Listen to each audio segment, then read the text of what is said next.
हर मुश्किल के बाद आसानी है। मैं गारंटी करता हूं कि अगले 5 साल में पाकिस्तान का एक्सपोर्ट डबल हो जाएगा। आपस में मुझे एक बचा रहा है, एक भगा रहा है। So it's like a lot of intervention in the movie. I love Velvet. Miss Earth जो है ये खाली एक ब्यूटी कंपटीशन नहीं है, बल्कि ब्यूटी विद अ कॉज है। Be powerful and always stand for their rights.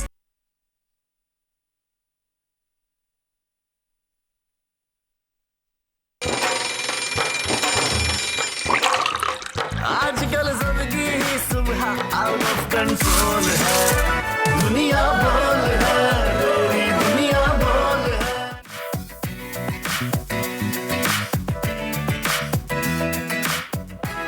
अस्सलाम वालेकुम नाज़रीन, प्रोग्राम में आपको खुश आमदीद कहेंगे। सुबह खैर, वेलकम टू दुनिया बोल है। मैं हूं आपकी मेज़बान सहरिश ज़ुहेब। आज जुमे का दिन है और आपको पता है हमारी कोशिश होती है कि हम प्रोग्राम के आगाज़ में कोई ऐसी बात आपसे शेयर करें जिससे आपको मोटिवेशन मिले और कोई अच्छी बात हो।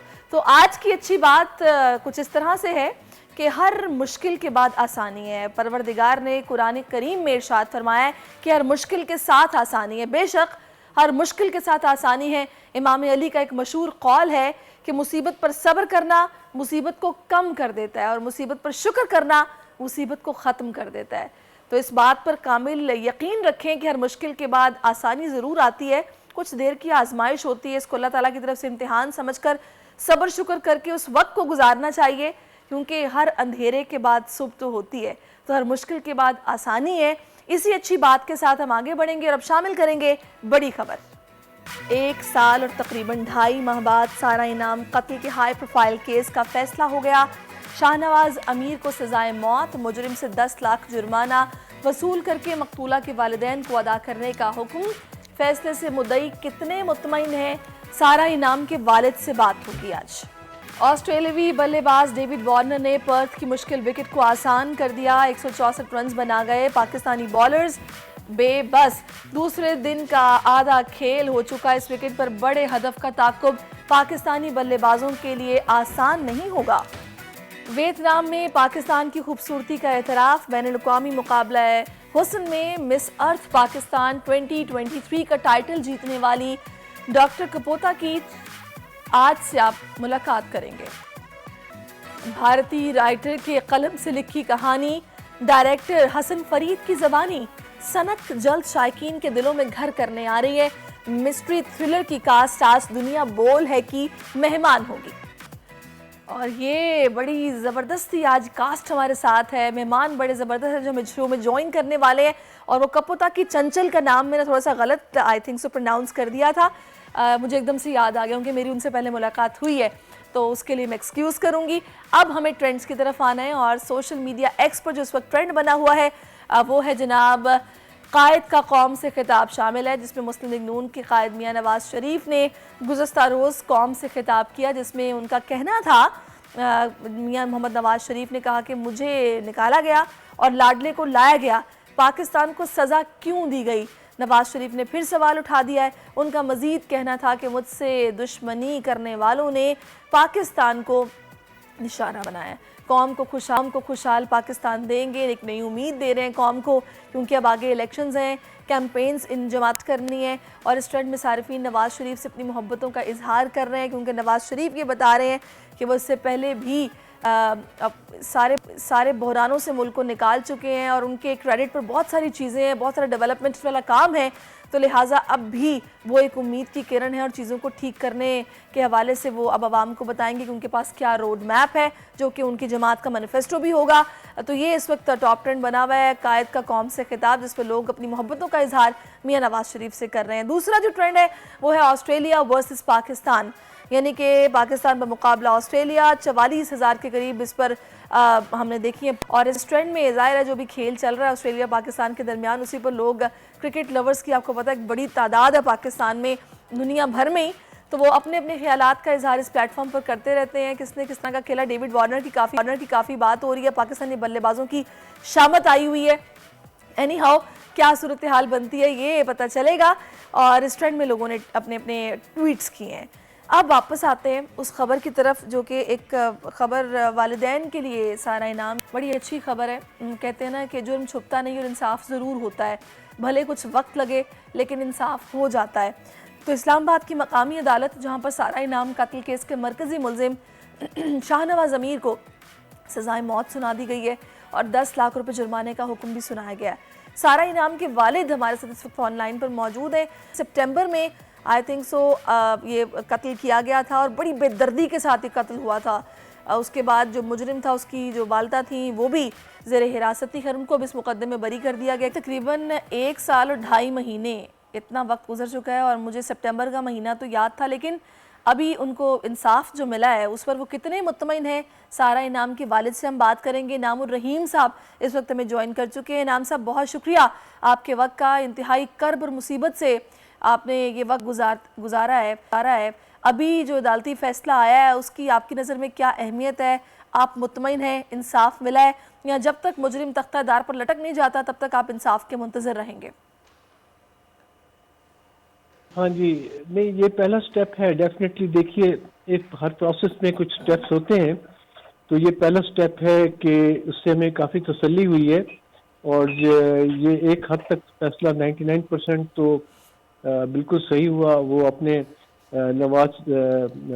शाहनवाज के हद तक, यानी जो मेन मुजरिम था, मगर उसकी माँ को जो बरियत मिली है उसके मुतालिक हमें थोड़ी सी कंसर्न्स हैं और मैं अपने वकीलों से डिस्कस कर रहा हूँ कि उसके मुतालिक क्या किया जाए। वो कुछ दिनों में हम मालूम हो जाएंगी, मगर definitely the first step is good. अच्छा इनाम साहब, इस्लामाबाद की मकामी अदालत का फैसला अगर इससे आगे किसी अदालत में चैलेंज होता है तो क्या आप वहाँ भी मुकदमा लड़ेंगे अपनी बेटी के लिए? हाँ जी, मैं तो एंड तक तैयार हूँ। जब तक कि मैं इस जस्टिस को इम्प्लीमेंट होते हुए नहीं देखूंगा तो तब तक तो मैं यहाँ हूँ। मेरा अब जिंदगी का बाकी मकसद यही रह गया है कि मैं ये देखूं कि ये जो है एक्चुअली जो जजमेंट आज आई है ये एंड तक कायम रहती है, यही जजमेंट, और इसके बाद इम्प्लीमेंट भी हो जाती है। तो तब तक तो मैं इधर हूँ। इंशाल्लाह, मैं, अल्लाह ने तौफीक दी तो मैं डेफिनेटली इस केस को एंड तक ले जाऊंगा इंशाल्लाह। अच्छा, इस केस की कार्रवाई के दौरान एक वक्त ऐसा भी गुजरा जब ये इत्तलात भी मिली कि शाहनवाज अमीर सजाए मौत से बचने के लिए, केस ख़त्म करवाने के लिए आप लोगों पर दबाव डालता रहा है। क्या ये खबर दुरुस्त थी? नहीं, हमने अभी तक तो इस तरह की कोई चीज़ नहीं सुनी। शायद ये बहुत से सवाल इस तरह के किए गए हैं मुझसे और मेरे ख्याल में तो एक्चुअली हमारा इसमें कोई रोल नहीं होना चाहिए। दी विक्टिम्स के जो जितने भी उसके पेरेंट्स या उसके जो रिश्तेदार हैं उनके ऊपर किसी किस्म का कोई प्रेशर होना भी नहीं चाहिए और हमारी कोई इसमें ऑप्शन नहीं होनी चाहिए कि हम ये कर दें तो वो हो जाएगा, वो कर दें तो ऐसा, और हुआ भी नहीं है हमारे साथ ऐसा। सही। अच्छा इनाम साहब, आप एक बाप हैं, आप पर जो बीती है उस गम को तो हम लफ्ज़ों में कभी बयान नहीं कर सकते, लेकिन यहाँ मैं आपसे ये सवाल करना चाहूँगी कि हमारे मुल्क में इस किस्म के केसेस रोज़ का मामूल बन गए हैं। गरीब वालिदैन के बच्चे मर जाते हैं लेकिन उन्हें सालों साल इंसाफ नहीं मिलता। आप इस सिस्टम के हवाले से क्या कहेंगे? एक्चुअली देखिए, इससे पहले तो मुझे कोई तजर्बा नहीं था इस सिचुएशन से गुजरने का और अब मुझे फर्स्ट हैंड एक्सपीरियंस हुआ है। इट इज़ एक्सट्रीमली पेनफुल, यानी दुनिया में सबसे ज़्यादा पेन जो जिस चीज़ से मिलता है औलाद की इस तरीके से जाने का, वो मुझे मिला है। और अब मुझे वो सब बातें समझ में आ रही हैं कि जब मैं सुनता था कि फलानी बच्ची का ये रेप हो गया, वो दहशतनाक खबरें होती थी। मैं सुनना भी पसंद नहीं करता था, इस लिहाज से कि मैं बर्दाश्त नहीं कर पाता था कि ऐसा हुआ है। तो अब मेरी सब अथॉरिटीज से, जो लॉ इन्फोर्समेंट अथॉरिटीज हैं, हमारा कोर्ट सिस्टम है, उन सब से मेरी ये बहुत बड़ी अपील है, उनसे दरख्वास्त है, मैं हाथ जोड़ के दरख्वास्त करता हूँ कि वो काइंडली इन चीज़ों को बहुत ही सीरियस लें, क्योंकि ये सोसाइटी को एकदम से डिग्रेड करने वाला सिस्टम है। और जो भी मुजरिम हो, अक्सर मुजरिमों का पता होता है, कईयों का पता नहीं होता, मगर इन्वेस्टिगेशन सही होनी चाहिए और अगर मुजरिम हाथ में आ जाए तो वो बच के ना निकले थे। सही। तो मेरी दरख्वास्त ये होगी लॉ इन्फोर्समेंट से और सबसे कि मुजरिम को सिर्फ कागज पे सजा ना हो बल्कि सजा इम्प्लीमेंट हो और इंसाफ होता वो नजर आए। सही। अच्छा इनाम साहब, सारा की कोई एक याद अगर आप हमारे साथ शेयर करना चाहें? और जी बहुत सी यादें हैं सारा की, बहुत सी यादें हैं। वो क्या क्या क्या क्या बातें करती थी हमारे साथ। वो बहुत लाइक बच्ची थी। वो हमेशा स्कूल में यहाँ पर आईएएस में पढ़ती, इस्लामाबाद में IAS, Islamabad school of arts and science में उसने ओ लेवल में अपने क्लास में टॉप किया। और फिर वो वहाँ चली गई। वहाँ से उसने हाई स्कूल किया ओंटारियो से, वाटरलू कॉलेजिएट से, और वहाँ पर भी उसने टॉप ट्यूशन स्कॉलरशिप लिया। और वो यूनिवर्सिटी चली गई। यूनिवर्सिटी में मुझसे आती थी कि अब्बू, मुझे कभी कभी बताती थी कि जब उसका रिजल्ट था, अब्बू मैं फिर डीन्स लिस्ट में आ गई हूँ। डीन्स लिस्ट ऐसी होती है कि जो टॉप के बच्चों की, टॉप के जो स्टूडेंट्स होते हैं उनकी एक लिस्ट बनती है और वो डीन के पास जाती है, और वो डीन की लिस्ट होती है जो कि टॉप के बच्चे होते हैं, और उनमें से वो अक्सर आती है, अब्बू इस दफ़ा फिर मैं डीन लिस्ट में आ गई हूँ। मैं उसे गले लगाता था, प्यार करता था, और वो खुश होती थी। मेरा दिल उससे और बढ़ जाता था। फिर जब वो अबू धाबी में थी, जब वो दफ्तर से आती थी, कभी कभी हम भी जब उधर उसको मिलने जाते थे, दफ्तर से आती थी, वो नीचे आके तो बस टैक्सी से उतर रही होती थी, तो मैं उसका इंतजार कर रहे होते थे। मैं और उसकी अम्मी कभी कभी खिड़की में देख रहे होते थे, इससे गुजरेगी। जब वो अंदर आती थी, दरवाजे से एंटर होती थी, तो हमारा दिल खिल जाता था। और इस तरह की सैकड़ों बातें हैं उसकी जो कि हमें हर वक्त याद आती रहती हैं, और वो अब हमें नहीं है। इतनी लायक बच्ची थी और इतनी काबिल थी, और उसने हर एक के लिए सब कुछ किया। बहुत बस क्या बताएं जी, हर रोज उसकी याद आती है हमें।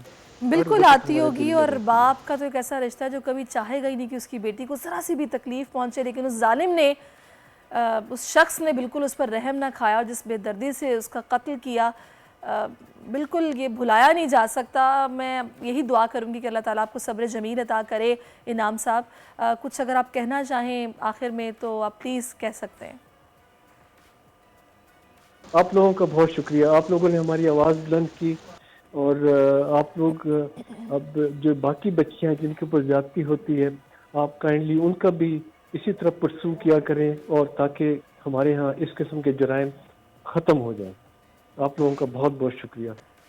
बहुत शुक्रिया इनामुर रहमीन साहब, आप हमारे साथ और बिल्कुल जब ये कत्ल किया गया था सितंबर, और तकरीबन 1 साल 2.5 महीने, और उस वक्त घर में 3 लोग थे बस। चक शहजाद में ये फार्म हाउस पर मर्डर हुआ था, और वहाँ पर जो वालिदा के हवाले से इनाम साहब ने कहा है ना कि इसकी बरियत जैसे हो गई है, उसको हम मामले को देख रहे हैं, वकला से बात कर रहे हैं, तो शायद वो बचा सकती थी, उन्होंने क्यों नहीं बचाया।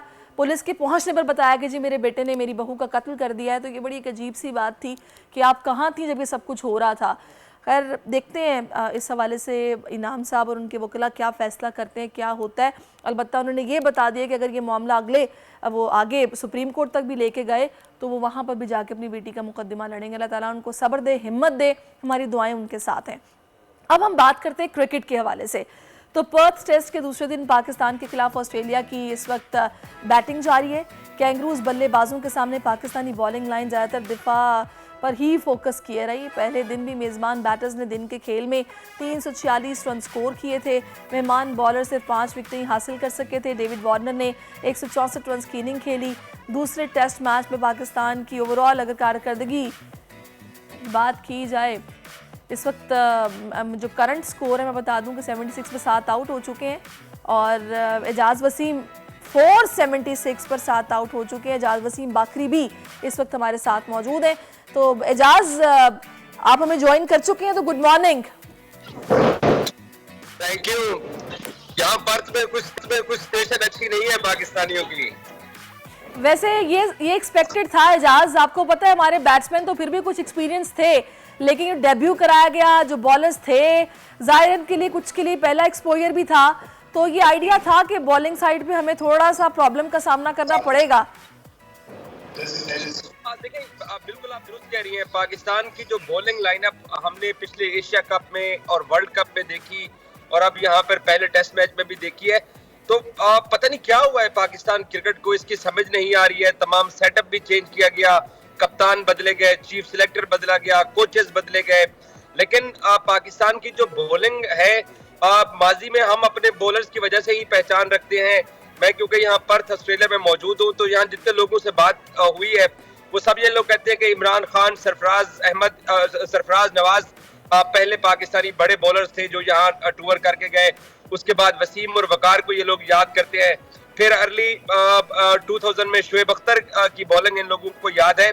और अब जो शाहीन शाह अफरीदी जिस स्पेस बैटरी की क़यादत कर रहे हैं यहाँ पर, तो ज्यादा स्पीड नहीं है पाकिस्तानी बॉलर्स के अंदर। 140 की एवरेज स्पीड से सिर्फ एक आमिर जमाल हैं जिन्होंने अच्छी बॉलिंग की और अब तक वो 4 विकेट ले चुके हैं। बाकी कोई भी बॉलर है यहाँ पर इम्पैक्टफुल बॉलिंग नहीं करवा रहा है। और ऐसा लग रहा है कि जैसे हमारे यहाँ वो जो फास्ट बॉलर्स की खेप थी वो बिल्कुल खत्म हो चुकी है। जो फास्ट बॉलर्स की बैटरी थी तकरीबन वो ऑलमोस्ट डेड होने वाली है, उसको चार्ज करने की जरूरत है। तो वजाज, आपके ख्याल में अप्रोच क्या होनी चाहिए थी जो आपको नजर नहीं आई खेल के आगाज से ही? देखिए, अग्रेशन तो दिखाना चाहिए था। अब जरूरी नहीं है कि आपके पास 150 की स्पीड की बॉलिंग हो तभी आप हरीफ बॉलर्स पे, बल्लेबाजों पे टेरर डाल सकते हैं। हमने माजी में देखा है, ग्लेन मैकग्राथ उसकी सबसे बड़ी एग्जांपल है। उनकी भी कोई ज्यादा स्पीड नहीं होती थी लेकिन वो तसलसल के साथ विकेट की कंडीशन को यूज करते थे। तो शाहीन को वो मदद नहीं मिली है, हमने देखा है। और फिर जो पाकिस्तान ने 2 डेब्यू कराए उसमें ठीक है, आमिर जमाल अभी भी सबसे ज्यादा स्पीड वाले बॉलर हैं जो यहाँ पर गेंदबाजी कर रहे हैं। और पर्थ की जो विकेट है वो कई सदियों से, कई दहाइयों से फेमस है कि यहाँ पर अगर स्पीड के साथ बॉलिंग की जाए, स्पीड स्टार हो तो उनको मदद मिलती है। तो आमिर जमाल को तो मदद मिल रही है लेकिन शाहीन को मदद नहीं मिली, फहीम अशरफ को मदद नहीं मिली। और खुर्रम शहजाद जो यंग पेसर है जिनको डेब्यू कराया गया है वो भी 130, 132 के करीब बॉलिंग करा रहे हैं। और यही चीज है जो मिसिंग है यहाँ पे। बॉलिंग पाकिस्तान की अगर स्पीड के साथ गेंदबाजी करती तो उनको मदद मिलती है। आप एवरेज स्पीड के साथ बॉलिंग करते हैं, का किरदार आप क्या देख रहे हैं इसमें? बल्कि वैसे तो ये पर्थ के हवाले से तो कहा कि बिल्कुल ही फ्लैट निकली है पिच, तो क्या ये इसको समझ नहीं पा रहे? क्या मसला क्या है? मसला सिर्फ ये है कि हमारे बेंच स्ट्रेंथ के ऊपर वो बॉलिंग नहीं है। हम पाकिस्तानी जो एक अरसे से अपने बॉलिंग के सर के ऊपर टेस्ट क्रिकेट खेलते चले आ रहे हैं या वनडे क्रिकेट या T20, अब लगता है सही है कि हमारे पास बैकअप खत्म हो चुका है। अगर आप बैकअप ढूंढने जाएं, जैसे वर्ल्ड कप के अंदर भी यही बॉलर्स थे, सिर्फ हारिस रऊफ ये टेस्ट सीरीज नहीं खेल रहे हैं। तो पाकिस्तान क्रिकेट बोर्ड को ओवरऑल अपनी क्रिकेट को ठीक करना पड़ेगा ताकि हमें वो इम्पैक्ट फॉर फास्ट बॉलर्स तलाश करने पड़ेंगे जो बड़ी टीमों के सामने उसी अंदाज में बॉलिंग कर सके। अभी आप देख लें कि 500 रन होने वाले हैं, ऑस्ट्रेलियंस बैटिंग कर रहे हैं। और अब जब पाकिस्तान इनकी विकेटें सारी आउट करके बैटिंग करेगा तो हेजलवुड, मिचेल स्टार्क और पैट कमिंस जब बॉलिंग करेंगे तब आपको बिल्कुल डिफरेंट बॉल गेम दिखाई देगा। तो हमारा ओवरऑल बुरा हाल है फास्ट बॉलिंग को लेके। स्पिनर्स तो हमारे पास इतने कोई अच्छे थे ही नहीं कि कोच ने भी और कप्तान ने भी कोई जरूरी नहीं समझा कि आज ये जो पर्थ टेस्ट है यहाँ पर किसी रेगुलर स्पिनर को मौका दिया जाता है। पार्ट टाइमर हमारे एक स्पिनर है हमारे आगा सलमान जो कि अब तक 25 ओवर करा चुके हैं, उनको एक भी विकेट नहीं मिला है। बिल्कुल। अच्छा, अगर हम ऑस्ट्रेलियन बैटिंग की बात करें, एक तो होम टाउन है उनका, ठीक है, ये एज उनको हासिल है। दूसरा जो डेविड वार्नर ने कमाल किया, 164 रन की इनिंग खेली है। फिर मैं देख रही हूँ कि उस्मान ख्वाजा ने भी 41 रन की उनके साथ इनिंग खेली है। तो ये लोग तो भाई कमाल खेल रहे हैं। इनकी स्ट्रेटेजी को आप किस तरह ऑब्जर्व कर रहे हैं? डेविड वार्नर की सेंचुरी और उस्मान ख्वाजा के 41 रन के अलावा जो मिचेल मार्श आज सुबह से बैटिंग कर रहे हैं वो बहुत अग्रेसिवली खेल रहे हैं। और वो बिल्कुल 90 रन जो लाइव आने से पहले मैंने उनकी देखा था, उनके 90 रन हो चुके थे। तो ऑस्ट्रेलियंस की अप्रोच यही है कि वो हरीफ टीम के ऊपर अटैक करते हैं, अग्रेसिवली खेलते हैं। उनकी 2 विकेटें भी गिर जाए, 3 विकेटें भी गिर जाए, वो अग्रेशन नहीं छोड़ते हैं। और एशियन टीमें इसीलिए बैकफुट पे चली जाती हैं, वो उनके उस अग्रेशन को एशियन टीमें मीट ही नहीं कर पाती हैं। आप हमारा रिकॉर्ड चेक कर लें, आजादी से लेकर अब तक हम ऑस्ट्रेलिया के अंदर कोई टेस्ट सीरीज नहीं जीत सके। 1995 से लेकर अब तक 28 वर्षों में पाकिस्तान ऑस्ट्रेलिया के अंदर एक सिंगल टेस्ट मैच नहीं जीत सका है। और लास्ट 14 टेस्ट मैचेस के अंदर हम एक भी टेस्ट मैच ड्रॉ नहीं कर सके हैं। तो वो एशियंस को समझते हैं, वो अटैक करते हैं और हम उनके अटैक के दबाव के नीचे आ जाते हैं, इसीलिए फिर अंडर परफॉर्म रहती हैं टीमें यहाँ पे। तो एजाज, इस तरह तो फिर बेचारे शान मसूद का टेस्ट वाकई ये हो गया। ये टेस्ट तो खैर वो खेल ही रहे हैं, तो इस तरह के मौके पर जब ये हालात हैं उन पर कितना बोझ आप देख रहे हैं एज एन कैप्टन? तो आप फिर बाबर आजम की हिकमत अमली देखिए। उनको क्रिकेट बोर्ड ने वर्ल्ड कप के बाद जब इंडिया से वापस आए तो जका अशरफ ने कहा है कि आप व्हाइट बॉल क्रिकेट की कप्तान कप्तानी छोड़ दें T20 और वनडे की, तो टेस्ट आप एज ए कैप्टन ऑस्ट्रेलिया चले जाएं। तो बाबर ने कहा नहीं, आप जो है ना वो मुझे तीनों फॉर्मेट से ही हटा दीजिए, जहां आप 2 फॉर्मेट से हटा रहे हैं। तो शान मसूद वनरेबल है, इसमें कोई शक नहीं है, क्योंकि देखें आप ये तो इसमें शान मसूद का कोई कसूर नहीं है। एक कप्तान वही कुछ कर सकता है कि वो अपने प्लेयर्स को लड़ा सकता है मैदान के अंदर, लेकिन जब आपके पास वो बॉलिंग की कुव्वत ही ना हो। जब मैं बार बार एक चीज कह रहा हूँ कि यहाँ पर ऑस्ट्रेलियन फैंस के पीछे से भी इशारे करते जा रहे हैं, वो जब भी पाकिस्तानियों को देखते हैं वो बात करते हैं, वो कहते हैं कि यार आपकी बॉलिंग लाइनअप जो माजी में इतनी बड़ी पेस बॉलिंग होती थी पाकिस्तान की, वो बिल्कुल बेदांत शेर और बेजान सी बॉलिंग दिखाई दे रही है। ये तो अब क्रिकेट बोर्ड का काम है कि वो ऐसे बॉलर्स को तलाश करें, पूरे मुल्क के अंदर टैलेंट हंट किया जाए ताकि अच्छे बॉलर्स के साथ हम यहाँ पर। सबसे बड़ा जो नुकसान है वो ये है कि हम अपने लोकल जो लाहौर, रावलपिंडी, कराची, मुल्तान के अंदर डेड विकेटें बनाते हैं। उन डेड विकेटों के ऊपर कैद-ए-आज़म ट्रॉफी होती है, वहां पे क्योंकि अच्छा बॉलर अगर गेंदबाजी करता है तो हम उसको टेस्ट क्रिकेट खिला देते हैं। और उसकी सबसे बड़ी एग्जांपल ये बेचारा जो खुरम शहजाद बॉलर है, कैद-ए-आज़म ट्रॉफी का बेहतरीन बॉलर है, लेकिन यहाँ पर्थ की विकेट के ऊपर वो बेचारा सरवाइव नहीं कर सका है और उसको मदद नहीं मिल रही है। हमें अपनी ओवरऑल क्रिकेटिंग माइंडसेट को चेंज करने के साथ साथ स्ट्रक्चर भी चेंज करना पड़ेगा कि हम अपनी डेड विकेटें बनाते हैं अपने लोकल स्टेडियम्स के अंदर। बिल्कुल आप एजाज ठीक कह रहे हैं, सारी रिफॉर्म्स हैं इनकी हमें अशद जरूरत है और ये करनी पड़ेंगी अगर अपनी क्रिकेट को बेहतर करना चाहते हैं। अदरवाइज ऐसे तो नहीं चलने वाला कि आप देखें ना कि डेड विकेट्स पे जिन्होंने प्रैक्टिस की हैं और जो अपने लेवल पर खेलते रहे हैं, जब उनको इंटरनेशनल एक्सपोजर मिल रहा है तो उस तरह से खेल ही नहीं पा रहे हैं।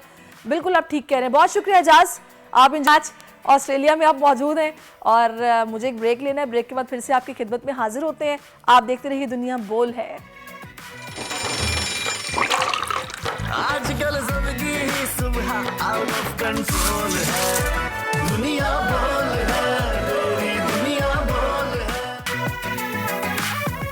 जी वेलकम बैक नाजरीन, और बड़े ज़बरदस्त मेहमान इस वक्त स्टूडियोज़ में मुझे ज्वाइन कर चुके हैं। मैं इनका तारुफ आपसे करवाती हूँ, लेकिन पहले मैं आपको बता दूँ कि कराची में जनूबी एशिया की सबसे बड़ी कंज्यूमर एक्सपो इस वक्त जारी है। कल इसकी ओपनिंग थी और यहाँ पर चीन, ईरान, तुर्की और दीगर ममालिक के तकरीबन 500 से ज़ायद ब्रांड्स नुमाइश के लिए पेश किए जा रहे हैं। और इसके अलावा आपको यहाँ पर सेहत बनाने, फिट नज़र आने और खूबसूरत बन जाने के टिप्स के साथ साथ ढेरों प्रोडक्ट्स मिलेंगे। इसके अलावा बोल के मारूफ एंकर्स से मिलने का मौका भी यहाँ पर है, क्योंकि बोल इस इवेंट का मीडिया पार्टनर है, तो ये चांस मिस नहीं कीजिएगा। आज ही एक्सपो सेंटर लाजमी पहुँचिए और ये नुमाइश अभी 17 दिसंबर तक जारी है, तो आपको बहुत कुछ यहाँ पर जानने का मौका मिलेगा, बहुत कुछ ख़रीदने का मौका मिलेगा। और इसके साथ साथ जैसे कि मैंने बताया कि बोल मीडिया पार्टनर है, तो बोल के प्रेजेंटर्स वहाँ पर आपको मिलेंगे, तो आप उनसे भी मुलाकात कर सकते हैं। अब जो रूहे रवां हैं इस एग्जीबिशन के, वो इस वक्त मेरे साथ मौजूद हैं। इस वक्त डॉक्टर खुर्शीद निज़ाम साहब मेरे साथ हैं, जो कि डॉक्टर भी हैं। इसके अलावा ई कॉमर्स गेटवे पाकिस्तान के फाउंडर भी हैं। अस्सलाम वालेकुम डॉक्टर साहब, thank you so much for your time. और बड़ा अच्छा लग रहा है मुझे आपसे मिलते हुए, क्योंकि मैं कल गई थी एग्जीबिशन में, बड़ा ज़बरदस्त माहौल था। मतलब आप ये देखिए कि वीकेंड नहीं था, लेकिन इतनी चहल पहल थी कि मुझे अंदाज़ा रहा था कि लोगों को कितना यहाँ पे अच्छा लग रहा है आके। तो ज़रा मुझे बताइएगा, ये जो ई कॉमर्स गेटवे पाकिस्तान है, उनके मैंने सुना है इसके बारे में 40 साल हो गए आप लोगों को काम करते हुए, किस तरह काम कर रहे हैं और कितना कंट्रीब्यूट कर रही है ये एग्जीबिशंस पाकिस्तान की इकॉनमी में? शुक्रिया आपका बहुत बहुत कि बोल ने हमको इनवाइट किया। देखिए, हमारी ई कॉमर्स गेटवे की हिस्ट्री बता दें कि हमने 40 इयर्स बिफोर हमने ये देखा था कि पाकिस्तान में एक इंफॉर्मेशन कनेक्टिविटी का विद इन पाकिस्तान में गैप है कि कराची में क्या हो रहा है लाहौर में लोगों को नहीं पता, और एक और बताऊं लाहौर में क्या हो रहा है वो मुल्तान वालों को नहीं पता। बिल्कुल तो, ऐसा ही है। तो कनेक्टिविटी कराची में क्या हो रहा है कराची वालों को नहीं पता, ये बता रहा हूं आपसे। इसी तरह से हर शहर में। तो हमने क्या किया, ये तो होगी विद इन कंट्री। दूसरा एक है जो हमें अपने मुल्क में लोगों को सब नहीं पता, तो ग्लोबल दुनिया को तो पता ही नहीं कुछ भी कि यहाँ क्या हो रहा है। तो हमने ये एक डोमेस्टिक कॉमर्स और इंटरनेशनल कॉमर्स दोनों इसके जरिए हम करते हैं। हमारा मेन रोल क्या होता है कि देखिए, वर्ल्ड की whole economy 74% GDP of the whole world is B2B, business to business. जो companies business to business deal करती हैं, हमारा मेन काम क्या होता है, उनको कनेक्ट कराना। दूसरा 26% होता है B2C। तो ज़्यादातर पाकिस्तान में B2C हो रहा है, लेकिन हमारा फोकस क्या है B2B यहाँ पर। उससे क्या होता है, B2C पहले बताएं। Business to consumer, business to consumer directly आप डायरेक्टली डील कर दिया आपने 1-2 प्रोडक्ट। B2B का मतलब ये होता है कि आपकी जो सेल हो रही है वो मिलियंस ऑफ डॉलर्स के अंदर हो रही है, कंटेनर्स में हो रही है। और B2C होता है कि इंडिविजुअल हो गया कि एक प्रोडक्ट ले लिया, 2 प्रोडक्ट ले लिया। सही हो गया। तो 74% of the whole world economy जो है ये B2B है यहाँ। अच्छा, दूसरा एक और बात क्या है कि आपको सुन के ताज्जुब हुआ कि पाकिस्तान में जितनी कंपनीज हैं, अगर 100% कंपनीज आप ले लें तो 98% जो है वो SMEs हैं और 2% जो है वो बड़ी बड़ी कंपनीज हैं यहाँ। सही। हमारा जो फोकस है वो 98% SMEs पे है कि SMEs को कैसे हम बड़ा करें। ये उसी वक्त हो सकता है कि हम दुनिया के SMEs को पाकिस्तान बुला लें, जिसमें मेरा बड़ा फोकस है। हमने स्टडी किया कि दुनिया में कौन सी कंट्री जो है जो फास्टेस्ट ग्रोइंग इकोनॉमी जा रही है पिछले 30 साल में। चाइना। वो है चाइना। हर आदमी कहता है चाइना। तो चाइना ने दुनिया से अपने जो कुछ लर्न करके जो 30 इयर्स में तरक्की की है, तो हमारे इंटरेस्ट में है कि हम चाइना से सीखें कि चाइना ने क्या किया है और उनको हम फॉलो करें, देखिए स्ट्रेटजी उन्होंने क्या किया है। तो उसके लिए हम ये देखा है कि एक और आपको बता दूं कि चाइना के अंदर भी जो उसने 40 साल पहले एक्टिविटी 30 साल पहले स्टार्ट किया था, तो वहाँ पे सिर्फ 3 मिलियन SMEs थे। अभी चाइना के अंदर 140 मिलियन SMEs हैं। और 140 मिलियन में से आपको सुन के ताज्जुब होगा कि 95 मिलियन जो है वो एक्सपोर्ट करते हैं दुनिया के अंदर और 45 मिलियन जो है वो डोमेस्टिक कॉमर्स करते हैं विद इन चाइना। तो ये रियल फैक्ट्स है दुनिया का।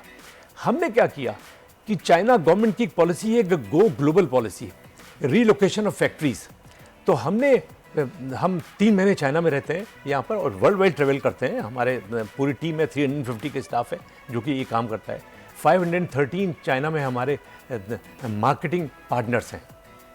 हमने क्या किया है कि पाकिस्तान को डिक्लेयर किया है as a regional business hub. Regional business hub अपने लेवल पे हमने स्टार्ट किया है। रीजनल बिजनेस हब, वो रीजनल क्या रीजन है? एक है वेस्ट एशिया, एक है सेंट्रल एशिया, एक है साउथ एशिया।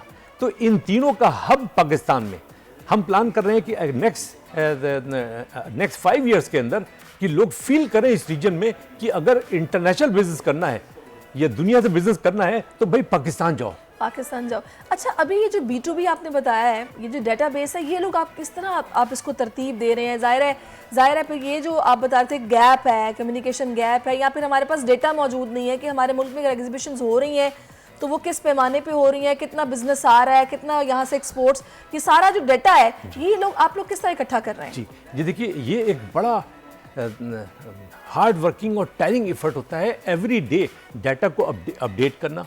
तो जिस कंट्री पे हमारा ज़्यादा फोकस रहता है, जैसे पाकिस्तान है और दूसरा हमारा चाइना है, इसके अलावा हम सारा GCC कंट्रीज़ में भी करते हैं, एशिया में भी करते हैं और यूरोप का भी करते हैं, USA का भी करते हैं। लेकिन जो हमने क्या किया, 5 साल पहले, पाकिस्तान को तो 40 इयर्स हो गया, तो हमारे पास कंप्लीट डाटा है कि पाकिस्तान क्या एक्सपोर्ट करता है, क्या इम्पोर्ट करता है, कौन एक्सपोर्ट करता है, किसको दुनिया में वो प्रोडक्ट जाती है और क्या प्रोडक्ट जाती है। इसी तरह से कोई जो इंपोर्ट करता है पाकिस्तान में, तो कौन इंपोर्ट करता है और क्या प्रोडक्ट इंपोर्ट करता है और दुनिया में किससे इंपोर्ट करता है। ये पूरा B2B डाटाबेस हमारे पास है। इसी तरह से पूरे पाकिस्तान में सबसे ज़्यादा अगर किसी के पास चाइना का B2B डाटाबेस है, चाइना में आपको सुन के ताज्जुब होगा 745 सिटीज़ हैं। तो 745 सिटीज़ का B2B डाटाबेस वो है, तो ई कॉमर्स गेटवे के पास है यहाँ। ई-कॉमर्स गेटवे तो हमारे पास ये कनेक्टिविटी हमको बहुत आसान हो जाती है। लेकिन देखिए बात ये है यहाँ पे डॉक्टर साहब कि ये आपके पास B2B डाटा तो मौजूद है, ये कनेक्टिविटी भी आप लोग कर रहे हैं, लेकिन हाल से आप काम कर रहे हैं, मुझे थोड़ा सा बताएंगे इकोनॉमी पे इसके इफेक्ट आपने फिर क्या देखे, इम्पैक्ट क्या देखा आपने? जी देखिए, यहाँ पर मैं यही बात कहता हूँ कि हम एक प्राइवेट इदारा है, हम एक काम कर रहे हैं। गवर्नमेंट का रोल है एक फैसिलिटेटर और इनेबलर का रोल। मैं ये कहता हूँ कि अभी एक इनिशिएटिव हुआ है जो पाकिस्तान आर्मी और सिविल का एक SIFC के नाम से। ये बहुत ही ज़बरदस्त टाइप का आइडिया है। बिल्कुल। और ये SIFC जो काम कर रही है, ये कर रही है मेगा प्रोजेक्ट के ऊपर। यहाँ पर 4 सेक्टर हैं, है ना, उसके ऊपर मेगा प्रोजेक्ट काम कर रही है। जो प्राइवेट सेक्टर होते हैं ये काम करते हैं B2B के ऊपर।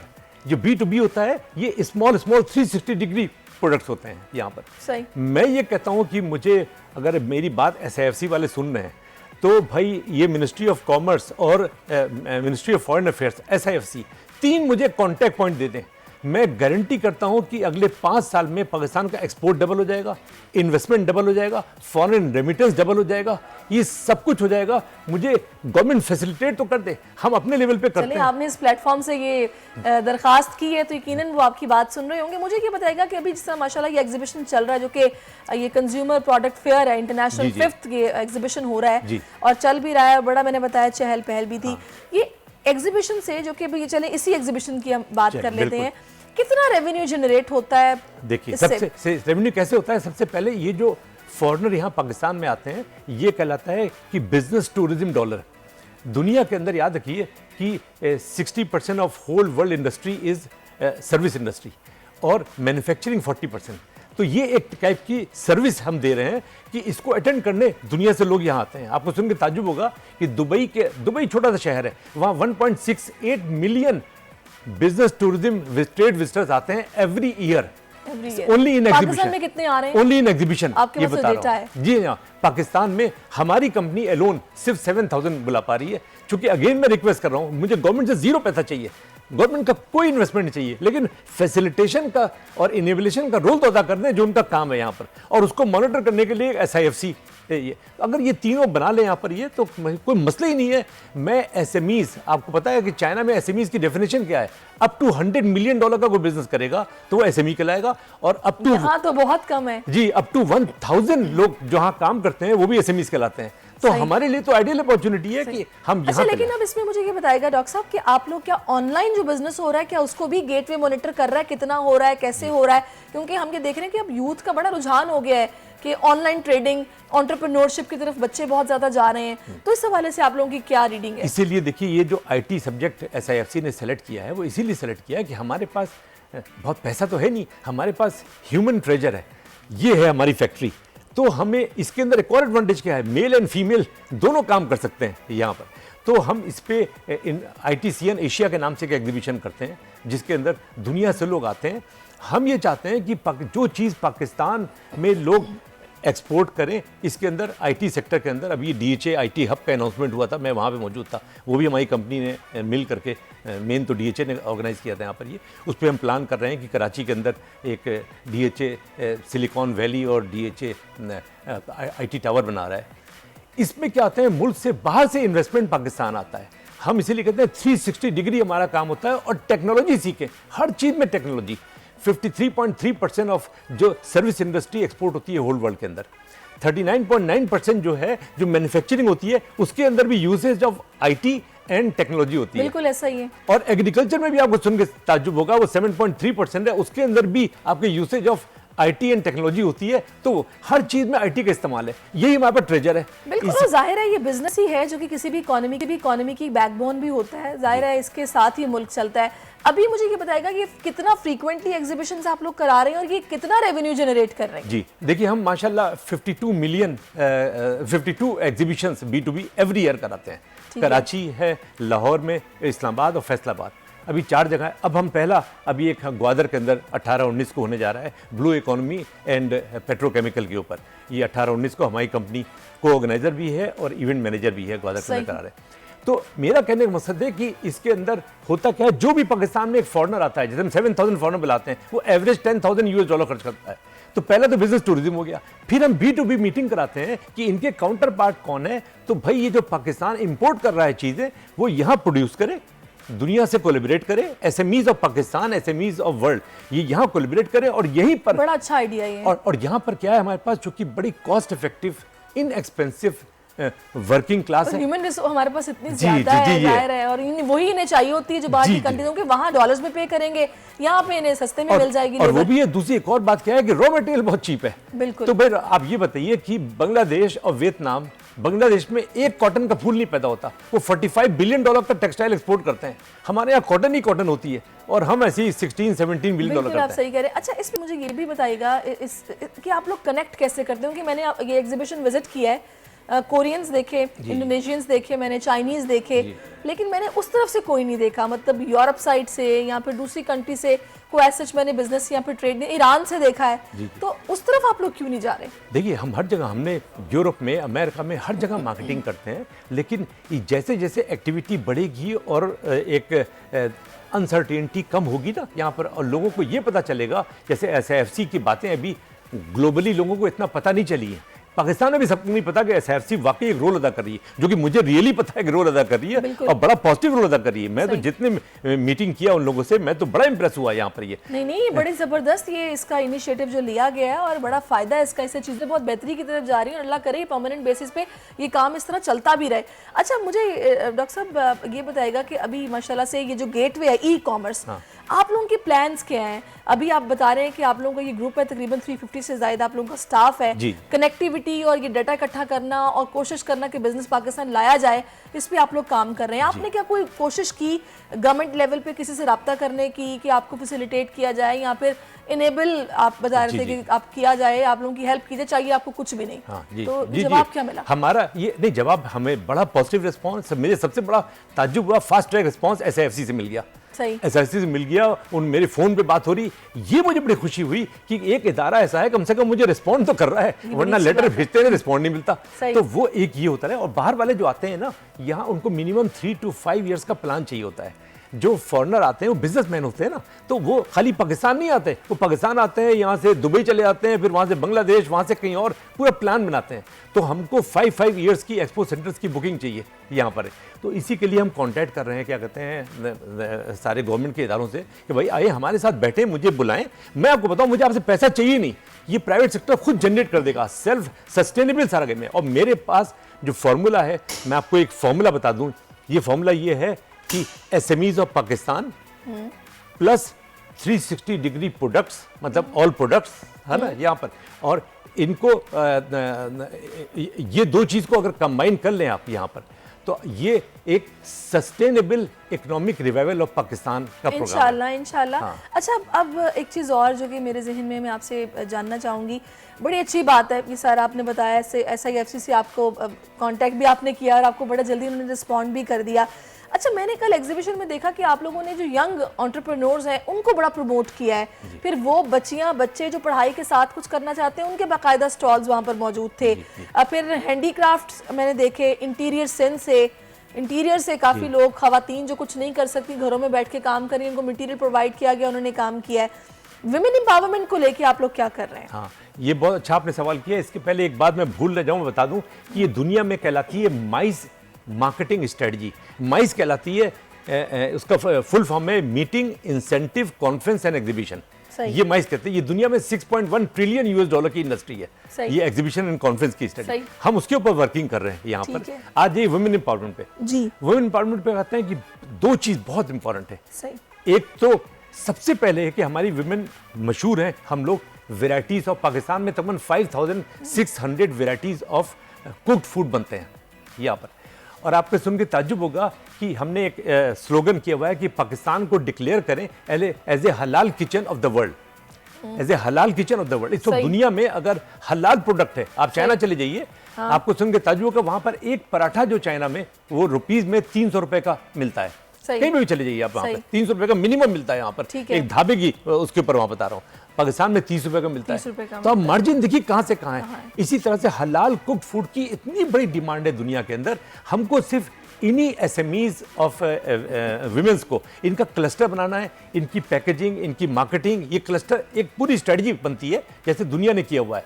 हम ये काम करें, इस पे हम बड़ा काम कर रहे हैं। देखिए, अब डॉक्टर साहब आप लोग छोटे बिजनेस को इतना प्रमोट कर रहे हैं, तो मैं चाहूंगी इस प्लेटफॉर्म के तवज्जुद से आप जरा बताइए कि वो लोग जो कि अपने छोटे बिजनेस स्टार्ट करना चाहते हैं, भले किसी भी तरह के हो, IT रिलेटेड हो या फिर कुछ भी आप प्रोडक्ट तैयार कर रहे हैं, वो किस तरह आपसे कांटेक्ट कर सकते हैं कि उनको भी मौका मिले दूसरों से कनेक्ट होने का? हाँ जी, देखिए इसीलिए हम जब एग्जीबिशंस करते हैं ना, यहाँ पर हमने रोका नहीं हुआ। हमने कहा जो भी एंटरप्रेन्योर बनना चाहते हैं, हम क्या कर रहे हैं, एक एकेडमी और इंडस्ट्रीज को लिंकेज का भी हमारा एक प्रोग्राम है कि वो कैसे यंगस्टर्स, मेल फीमेल जो हैं, वो कैसे एंटरप्रेन्योर बने। वन मैन से स्टार्ट करें। मेरी कंपनी मैंने स्टार्ट किया था, मैंने वन मैन से स्टार्ट किया था। मैं था, एक स्टाफ मैंने रखा था सिर्फ यहाँ पर, और एक 10 फीट बाय 10 फीट का ऑफिस था।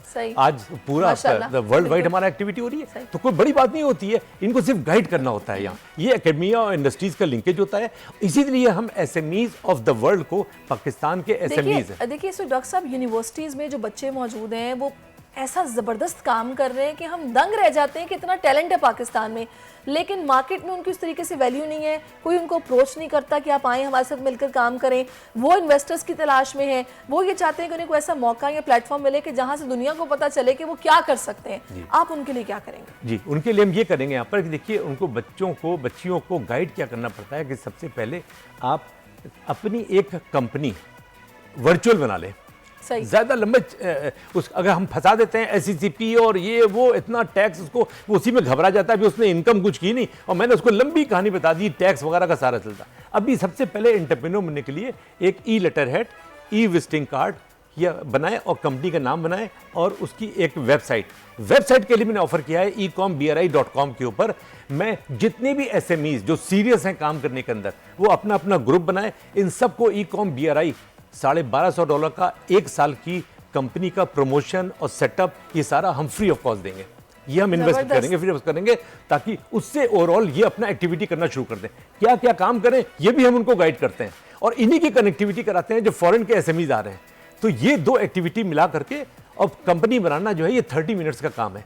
इसको हमने लंबा 6 महीने का प्रोसेस लंबा कर दिया है। तो इस हवाले से कोई ट्रेनिंग वगैरह भी आप लोग दे रहे हैं कि पता तो चले जो हमारे देखिए, हमारे जहाँ जहाँ एकेडमिया और इंडस्ट्रीज का लिंकेज होता है, जिस यूनिवर्सिटीज में जाते हैं वहाँ बच्चों को बताते हैं और उसके अंदर से डिफरेंट कंपनीज बन भी नहीं है और वो हमारे प्लेटफॉर्म के अंदर आ रही है। अब मुझे ये बताएं कि आप लोगों ने SIFC का जो प्लेटफॉर्म है उसका इस्तेमाल किस तरह करना है, उनसे आपने राब्ता तो किया है जी। किस तरह उनके साथ कोलैबोरेशन करेंगे, क्या करेंगे? हमने उनको प्रपोजल बनाया, हमने सिर्फ ये कहा है उनसे कि भाई ये मेरी ऑफर है कि दुनिया वाले यहाँ पाकिस्तान में कैसे आए। ये मेरी जितनी भी एग्जीबिशंस हैं, इसमें सारे एग्जीबिटर्स को हमने कहा मैं आपको फ्री लोकल हॉस्पिटलिटी दूंगा, आप पाकिस्तान आए। क्योंकि पाकिस्तान का जो परसेप्शन खराब है, फैक्चुअली पाकिस्तान ऐसा खराब नहीं है, यहाँ सारे लोग बिजनेस कर रहे हैं। जो फॉरेनर यहाँ आ जाता है ना, वो हमारा एम्बेसडर बन जाता है, क्योंकि पाकिस्तान इतना बुरा नहीं है जितना मीडिया में बताया जाता है। सही। तो इसलिए हमने ये एक्टिविटी की है यहाँ पर, ये कि इनसे कहा है कि भाई आप मेरे ये जो मेरा इंफॉर्मेटिव लेटर है और 5 ईयर एग्जीबिशन का प्लान है, इसको आप कहाँ कहाँ दुनिया के अंदर through ministry of commerce, TDAP, हमारे जो बैठे हुए हैं बाहर कमर्शियल काउंसलर, हमारे एम्बेसडर, हमारे काउंसिल जनरल, उनके थ्रू यहाँ सर्कुलेट करवाते, इंफॉर्मेशन देते हैं। बहुत जबरदस्त डॉक्टर चाहिए खुर्शीद निजाम, बड़ा बेहतरीन काम आप कर रहे हैं। इसी तरह keep up the good work. और मैं यही कहूंगी कि भाई आप भी इस एग्जीबिशन में जाइए, उसको एंजॉय कीजिए, और वो लोग जो नया कारोबार करना चाहते हैं या फिर कुछ उनके पास नया मौजूद है, वो भी जाइए, उनको वहाँ पे मे बी कोई ऐसा इन्वेस्टर मिल जाए जो उनके साथ कोलैबोरेशन करना चाहे, मिलकर काम करना चाहे, तो बड़ा ये सुनहरी मौका है कराची वालों के लिए specially. Thank you so much for time doctor साहब। अभी ब्रेक लेना है, ब्रेक के बाद जनाब वापस आते हैं। Stay with us. आजकल जिंदगी ही सुबह आउट ऑफ कंट्रोल है, दुनिया बोल है, तेरी दुनिया बोल है। जी असल में तो नहीं पड़ती। जी वेलकम बैक। आपने बड़ा जबरदस्त सा ट्रेलर देखा है। तो ये मूवी जिसकी कास्ट इस वक्त मेरे साथ मौजूद है, मैं इनका इंट्रोडक्शन आपसे कराती हूँ। भारतीय नामवर हिदायतकार और राइटर विक्रम भट्ट की कहानी है सनक, जिसको पाकिस्तानी नौजवान डायरेक्टर हसन फरीद ने खूबसूरत अंदाज से फिल्माया। और अब शायकीन इस फिल्म के लिए काफ़ी पुरजोश है, क्योंकि सनक में एक्शन भी है, रोमांस भी है, क्राइम सीन भी है, थ्रिल भी है। तीनों फॉर्मेट, चारों चीज़ें आपको एक साथ मिलेंगी। इस फिल्म में क्या क्या है ये हमने मज़ीद जानना है, जिसके लिए हमने फिल्म की कास्ट को आज दावत भी दी है। तो अभी मेरे साथ जो मौजूद है, मैं आपकी मुलाकात उनसे करवाती हूँ। सबसे पहले लेडीज़ फर्स्ट। तो मेरे साथ इस वक्त शायरा रॉय मौजूद हैं, जो कि इस फिल्म की हीरोइन भी है, प्रोड्यूसर भी है, और दूसरी जानिब इस वक्त मेरे ये विलन बैठे हुए, जिनकी आंखें भी आपने देखा ऊपर जा रही थी ना और ट्रेलर के अंदर। तो मुनीब अली मेरे साथ मौजूद हैं, और हीरो हमारे सामने बैठे हैं जनाब जुबैर शारिक। तो आप लोगों का बहुत शुक्रिया कि आप लोगों ने वक्त निकाला। Thank you so much for your time, और बहुत अच्छा लग रहा है आप लोगों से मिल के। मेरा ख्याल है पहले प्रोड्यूसर की तरफ चलते हैं। जी लेडीज फर्स्ट फिर से। शायरा जी मुझे बताएगा क्या आपका कैरेक्टर है और कैसा रहा experience? First of all thank you for having us. हम लाइक लाहौर से कराची तक आ गए आपके इस प्रोग्राम के लिए। सफ़र बहुत एक्साइटिंग था। It was a lot of experience in a good way. और जो मेरा कैरेक्टर है, आई एम प्लेइंग समायरा।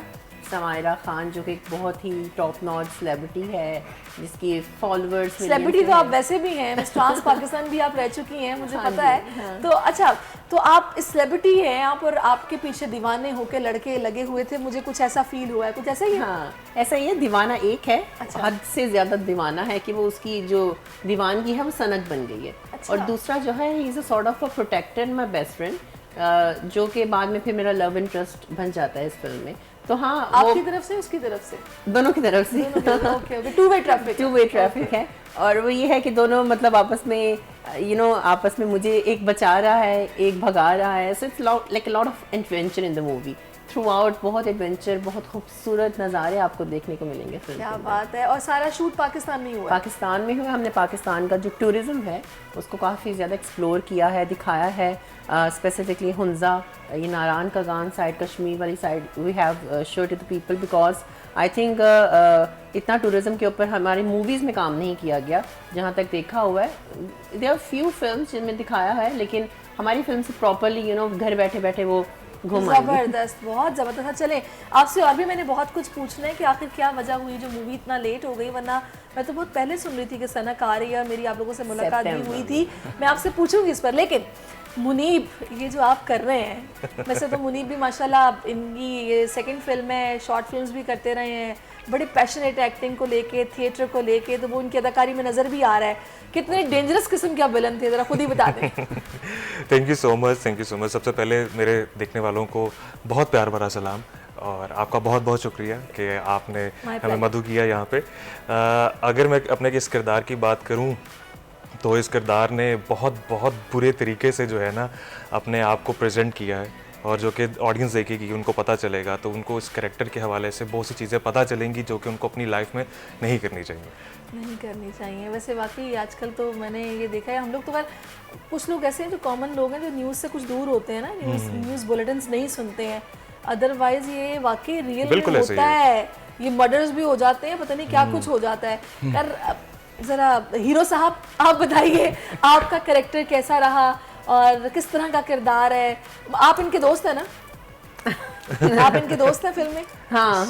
देखिए अब सस्पेंस, अब मुझे नहीं पता आपने कहाँ रखना है, लेकिन जो बता सकते हैं बता दें। सबसे पहले तो देखती आंखों को और सुनते कानों को मेरा बहुत प्यार भरा सलाम, और उसके बाद आप लोगों का सलाम, बोल एंटरटेनमेंट का सलाम को शुक्रिया कि आप लोगों ने हमें यहाँ बुलाया और हमें मौका दिया अपनी फिल्म को प्रमोट करने का।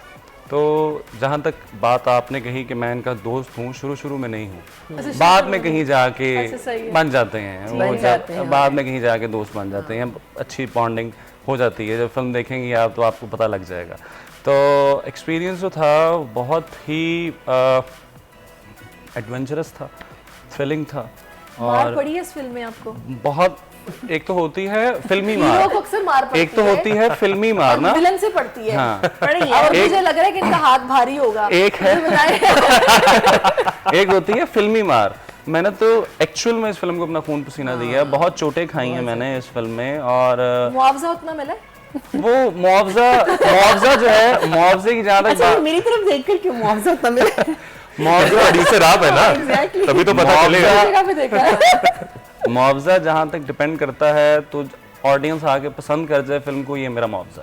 क्या बात है। इससे बड़ा मुआवजा, हाँ, इससे बड़ा मुआवजा मेरे लिए, इससे बड़ा रिवॉर्ड मेरे लिए कोई नहीं हो सकता। किसी भी एक्टर के लिए, किसी भी एंटरटेनर के लिए इससे बड़ी चीज और कोई नहीं हो सकती कि लोग उसको अप्रिशिएट कर जाएं। सही। अच्छा, मुझे ये बताएं, क्या सोच के आपने स्क्रिप्ट को साइन किया कि हाँ मैं ये मूवी करूंगा?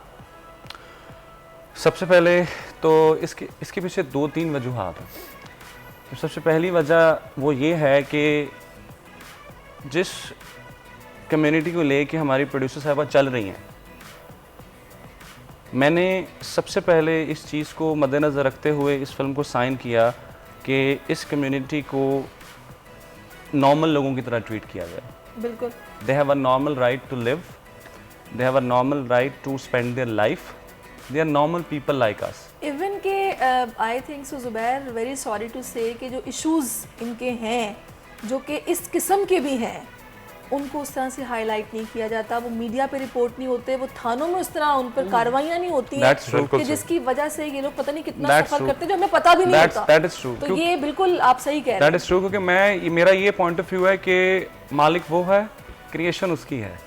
तो उसने कोई चीज़ दुनिया में बेमकसद नहीं बनाई। बिल्कुल ऐसा ही है। तो हम कौन होते हैं किसी को जज करने वाले, किसी पे पॉइंट आउट करने वाले, किसी पे नुक्ताचीनी करने वाले? We have no right. तो सबसे पहले मेन ऑब्जेक्टिव मेरा ये था इस फिल्म को साइन करने का। और मुझे बहुत सारे लोगों ने कहा रिस्क है, ना करो, डेब्यूट एंड पहली फिल्म है तुम्हारी, क्या बनेगा? मैंने कहा नो, पहली हो या आखिरी हो, I don't care. I will support this community because they are normal people and they have a right to spend their life normally. खुदा की तख्लीक है तो हम उसमें इस तरह की बात नहीं कर सकते। पहला मकसद मेरा ये था इस फिल्म को मेन साइन करने का, यार I am going to do this movie. फिर सेकेंडली फिर एक अपॉर्चुनिटी, उसके साथ साथ फिर एक शौक। 12 साल की मेरी स्ट्रगल है।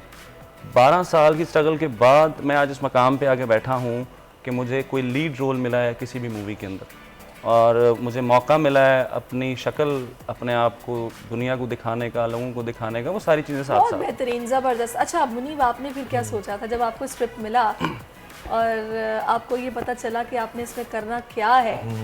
अब मार कुटाई भी है, थ्रिल भी है, पंगेबाजी भी है, छेड़छाड़ भी है, तो फिर क्या क्या सोचा था? बहुत ज़्यादा उसका प्यार भी है इसके अंदर। वो अपनी बेसिकली अपने आप में ये कैरेक्टर है। दीवाने गए थे आपके? हद से ज्यादा। हद से ज्यादा सिर्फ फिल्म में।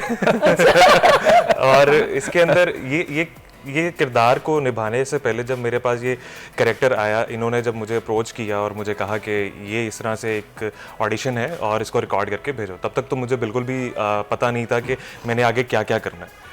तो आहिस्ता आहिस्ता से जब मैंने इनसे पूछना शुरू किया, हम थिएटर के अंदर जिस तरह से एक्सरसाइजेस करते हैं एक्टिंग के हवाले से, तो मैंने अपने वो बेसिक क्वेश्चंस पूछे कि इसका बचपन कैसा था। वो जब इनसे चीज़ें पूछता रहा वो चीज़ें डेवलप होती रही एंड उस जिस तरह वो चीज़ें डेवलप होती गई, मैं उसी तरह बहुत ज़्यादा एक्साइटेड होता गया। तो मुझे एक्टिंग के हवाले से अगर पूछा जाए कि मुझे एक किरदार निभाने का मौका मिल रहा है, तो मुझे वो किरदार मुझे इससे फ़र्क नहीं पड़ रहा था कि वो विलन में आ रहा है या वो हीरो में आएगा या जिस तरह से आएगा, एटलीस्ट मुझे एक एक्टिंग करने का मौका मिलेगा। आप समझ रही हैं बात को कि मुझे एक्टिंग करने का मौका मिलेगा, कुछ अलग करने का मौका मिलेगा। जो मैं सोचता हूँ, जो एक होता है ना कि मैंने अक्सर एक्टर्स को देखा है जो अपने आप को पहले विजुलाइज करते हैं कि मैं ये वाला किरदार बड़ा अच्छा कर सकता हूँ या मुझे इस तरह की एक्टिंग करनी चाहिए, फिर वो मौका तलाश करते हैं कि स्क्रिप्ट ऐसा आए तो मैं परफॉर्म करूँ। तो मैं हंट एक किस्म का कर ही रहा था, तो वो अल्लाह ने मेरी शायद सुन ली और मैं दिल से चाह रहा था कि कोई अच्छा किरदार निभाने का मौका मिले जो कि मेरी पर्सनैलिटी से कम्प्लीटली डिफरेंट हो। तो एक्टिंग की बेस के ऊपर मुझे जब ये चीज़ समझ में आई तो मैंने तो उसको बहुत अच्छे तरीके से परस्यू किया। और अगर दूसरी चीज़ मेरी नज़र में मुझसे पूछा जाए तो मैं इस कम्युनिटी के लिए ऑलरेडी बहुत ज़्यादा काम कर रहा हूँ, वो इस सेंस में क्योंकि मैं फिल्म मेकिंग कर रहा हूँ और मेरी 3 शॉर्ट फिल्म्स इनकी नज़र हो चुकी हुई हैं। तो अब ऐसा था कि एक और नजराना पेश किया इन्होंने आपको, 3 नज़र हो चुकी है, एक और है। तो एटलीस्ट इनके लिए चीज़ें नॉर्मलाइज होनी चाहिए ना, तो क्योंकि आर्टिस्ट है ना ये लोग, जो आर्टिस्ट हैं उनके आर्ट को सामने रखना चाहिए, उनको वो चीज़ें नज़र आनी चाहिए लोगों को। उनको वो एक टैग लगा देना कि जी ये कुछ भी नहीं कर सकते, वो चीज़ बहुत गलत है। तो वो मेरा जितना जिसे कहते हैं ना कि मैं जितना पार्ट दे सकता हूँ इस चीज़ के अंदर, अपनी एफर्ट दे सकता हूँ इनके लिए, वो मैं कर रहा हूँ आर्ट के थ्रू। और मैं कोशिश कर रहा हूँ कि मज़ीद एक आधी एक फिल्म मैंने अभी लिखी भी है, तो जो कि मैं इनको जी मैं लिखता हूँ, सिर्फ अपनी फिल्म लिखता हूँ। सिर्फ अपनी फिल्म लिखते हैं, वेरी गुड। अच्छा मैं एक बात सोच रही हूँ कि ये जो कैरेक्टर्स आप दोनों के हैं और जो रोल आप लोगों का है, ये जिस एज में ये होता है ना, ये दीवानगी और ये इश्क और ये तब लड़के लौंडे होते हैं, तो इन लौंडों ने आपको कितना तंग किया, जरा सच्ची सच्ची बता दें आप। इन्होंने मतलब रियलिटी में या मूवी? रियलिटी में, मतलब मूवी शूट पे देर से आते होंगे, सोए रह गए, टाइम पे नहीं आ रहे। we all are very professional। हद से ज्यादा नहीं we are very professional regarding मुझे सुनिए मेरा सुने। अब देखिए कैमरा सामने है तो कोई कुछ भी कह सकता है, ठीक है, लेकिन हाँ तंग तो किया है, कई सारी चीज़ों में तंग किया है कि अच्छा मेरे बाल ऐसे नहीं है, मतलब मैं ऐसे सही दिख रहा हूँ, ये एडिटिंग में ठीक हो जाएगा। तो ये जो हमारे हीरो साहब हैं, इनके जो ये लुक्स की कॉन्शियसनेस होती है ना, he is always like that. ये तो ये मुनीब तो नहीं था देखता स्क्रीन में कि मैं कैसा दिख रहा हूँ एंड ऑल दैट। उसको ये था कि अगर मैं देखूंगा तो मैं थोड़ा बहुत कॉन्शियस ना हो जाऊँ। हीरो को तो हीरो दिखना होता है ना फिर। लेकिन वो बस बार बार ना जैसे अच्छा मुझे इसमें ना मेरा ये, अब मैंने कहा तो मेरी शूट करवा लो फिर उसका बजट कौन देगा। तो इस तरह बहुत ज्यादा होता था, बट इट वाज ऐसा लम्हा जो बड़ा यादगार हो, जो मतलब आपको हमेशा आप जिसे कहेंगी ना कि इस मूवी का जब जिक्र आएगा आपके जहन में आ जाएगा, वो कौन सा है? हमने गाने जब शूट किए हैं तो उसमें बड़ी एक्साइटमेंट रही है, हमारे जितने भी गाने थे उसमें बड़ी एक्साइटमेंट थी। और इसके अलावा जो स्पेल सारा नॉर्दर्न का था, that was very different spell. Lahore में तो हम लोगों ने जस्ट अपनी जैसे डेली लाइफ में हम लोग ने शूट्स के डे निकाले थे, लेकिन हम जब नारायण का गान गए थे that was also a very remarkable journey, इसमें बड़ा मज़ा आया था। हमारी एक बड़ी मज़े की टीम बन गई थी। एंड उसके बाद जब हम हुंजा गए थे तब भी हमने काफ़ी चीज़ें एक्सप्लोर की थी। ठंड बहुत थी वहाँ पर, मज़ा आ गया फिर तो। हाँ, इसके साथ मेरा एक सीन है मुनीब के साथ ना, where I am wearing a dress, gown है तो वो स्लीवलेस है। उसमें ये था कि आई हैड टू लिटरली, वो टेक होता था तो शॉल उतारती थी, सीन कटती, टेक ऑफ होता था तो फिर शॉल ऊपर लेती थी, इतना शिवरिंग हो रहा था, बट मज़ा तो आया था, मज़े भी बड़े आए थे। अच्छा, वैसे मुझे बताइएगा कि जब आप लोग कास्ट डिसाइड कर रहे थे, हाँ, तो आपने जब मुनीब को अप्रोच किया, ज़ुबैर को किया, तो क्या यही आपके जहन में थे या फिर और भी कुछ ऑप्शंस थी लेकिन बस फिर आपने इनको चूज़ किया? मैं दोनों का बताऊँ, दोनों का बताती हूँ। ऑनलाइन ऑडिशंस हो रहे थे काफ़ी वक्त से, ठीक है, आई थिंक 2 महीने ऑडिशंस चले थे, जिसमें से मुनीब ऑलरेडी मेरे फ्रेंड सर्कल्स में था, बट जितने भी मैंने ऑनलाइन ऑडिशंस लिए थे दे वर नॉट मेकिंग इट के ज़फ़र का कैरेक्टर जो है, जो संकी है, जो पागल है, जो जुनून है, जिसके अंदर मासूमियत भी है, वो नज़र मुझे आए। तो कई लोगों ने ऑडिशन दिया, जिस तरह उन्होंने आंखें उल्टी की हुई, मासूमियत तो कहीं नज़र नहीं आ रही मुझे तो। नहीं, आपने मूवी जब देखनी है then you will have to see कि कई जगह रोता भी है, मासूमियत दिखती है, बचपना उसमें दिखता है कि तू मुझे क्यों छोड़कर जाना चाहती है, मैं इतना बुरा हूँ, तो दिखता है। बट उसके अलावा फिर जब मैंने मुनीब को कहा तो मुझे याद आया, मैंने कहा यार मेरा एक दोस्त था जिसने कहा था मुझे एक्टिंग बड़ी अच्छी आती है, उसने काम भी काफ़ी किया हुआ है, मुनीब, उसको मैं अप्रोच करती हूँ, क्या वो कर सकता है? और जब मैंने इनको फिर मोनोलॉग भेजा, इन्होंने ऑडिशन दिया, मैंने कहा एक और भेजो, I wanted to see his both the shades, the मासूम वाला also and the aggressive also. तो फिर मैंने कहा हाँ, मतलब जिसको ढूंढा गली गली वो हमारे अपने घर में मिली। तो वो यहाँ पर ही था मेरे पास। ज़ुबैर का ये हुआ था कि कई ऑनलाइन ऑडिशंस मुझे समझ नहीं आ रहे थे, फिर मैं लाहौर जब पाकिस्तान जब आई थी दुबई से, तो फिर मैंने ऑन ग्राउंड ऑडिशन किए थे और इनकी मैंने कोई आई थिंक वीडियो टिकटॉक पे देखी थी पहले। तो मुझे एक एजेंसी ने जब सेंड किया था, टैलेंट एजेंसी ने, कि अच्छा ये एक लड़का है, तो मैंने कहा अच्छा लड़का है अच्छा लड़का है, हैंडसम है, बात मतलब बोलने का अंदाज़ जो उर्दू है और जो उनकी प्रोनाउंसिएशन है दैट वाज वेरी क्लीन। तो मुझे लगा कि डायलॉग्स बोलने में आसानी होगी इनके साथ। और सबसे इम्पोर्टेंट पार्ट थी हाइट, ठीक है, क्योंकि मेरी हाइट इतनी लंबी है कि मतलब लड़के हमेशा मेरे यहाँ तो बराबर लगते हैं या मेरे से छोटे लगते हैं, तो इनकी हाइट थी जो मुझसे लंबी थी। This is what I wanted in a hero, ठीक है, कि मुझे असली में कॉम्प्लीमेंट करें ऑन स्क्रीन। सो ही ऊंचा लंबा कद जो है वो काम कर गया, ऊंचा लंबा कद इनका काम आ गया। सही। अच्छा, अब मुझे ये बताइएगा, आप लोगों की मूवी में भाई क्यों कोई आइटम नंबर आपने क्यों नहीं रखवाया? कोई लड़की मतलब कोई हो बड़ी वो चंचल सी, कोई आइटम नंबर है? नहीं है, आइटम नंबर नहीं है, डांस नंबर है जिसको हमने अभी ही रिसेंटली रिकॉर्ड करवाया है। और वो आई थिंक फिल्म के अंदर शायद वो उस तरह से हम डिस्प्ले ना कर पाएँ, बट अलग से यूट्यूब पे अवेलेबल होगा, वो फिल्म का ही हिस्सा होगा। और लेकिन वो इसका आई थिंक एक वजह ये है कि वो ऑलरेडी एक बहुत ही पुराना फेमस सॉन्ग है मैडम नूरजहां का, जो मुंडिया दुपट्टा छड़ मेरा, एक पंजाबी सॉन्ग है जिसको हमने रिक्रिएट किया है हुमैरा अरशद की आवाज़ में। तो वो गाना जो है वो आपको देखने को मिलेगा इस फिल्म के अंदर, जिसमें मैं परफॉर्म कर रही हूँ। ओहो, हाँ, यानी फिर तो है ना, फिर वो जिसको मैं आइटम नंबर कह रही हूँ, देखें वो हीरोइन भी फिर आइटम ही लग रही होती है, आइटम तैयार होके ना, लाल लहंगे में sort of you can say that. अच्छा, मुझे जल्दी से क्विकली बताना कि टाइम बहुत शॉर्ट है, आपकी मूवी क्यों देखने जाएं?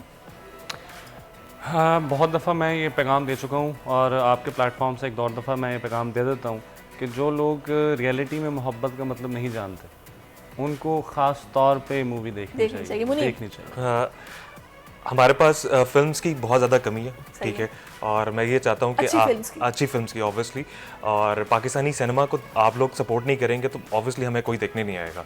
मेरे जैसे और बहुत से अंडररेटेड आर्टिस्ट हैं जो कि अभी आगे आना चाहते हैं, काम कर रहे हैं, तो ये आवाम है यही बताएगी, ये जब सिनेमाज में जाएंगे अच्छी है बुरी है वो आप लोग प्लीज डिसाइड करो, लेकिन सिनेमाज में जाकर जरूर जाओ, बिल्कुल महंगाई भी तो हो गई है ना। अच्छा, आप बताएं। वेल, मेरा ये है कि जो मेरा विजन है उसको सपोर्ट करने के लिए आए हैं, because a trans women for the first time playing a female lead in a movie, तो ये एक जो वल्नरेबल कम्युनिटी को दिखाया जाता है उस तरीके से, आप उनको एक अपलिफ्टेड वे में देखेंगे, एक प्रोग्रेसिव वे में देखेंगे and I will be shining on the screen. Very nice, इंशाल्लाह। थैंक यू सो मच, आप सभी का बहुत शुक्रिया। और अभी एक मुझे ब्रेक लेना है, ब्रेक के बाद वापस आते हैं। Stay with us.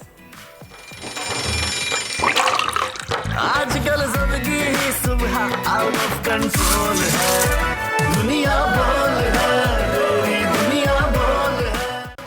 Welcome back नाजरीन। और मौसम की सूरत हाल आपने जानी, उसके बाद अब ज़रा सितारों की चाल जान लीजिए, क्योंकि आपको पता है कि हम आपको लाजमी प्रोग्राम के आखिरी हिस्से में बताते हैं कि आपके सितारे क्या कह रहे हैं। और आज हमें जो ज्वाइन कर चुकी हैं वो है उनसा शाह, जो कि हमें बताएंगी कि आगे आने वाले जो दिन हैं उनमें हमें क्या एहतियात करनी है, क्या हाल है वाल है।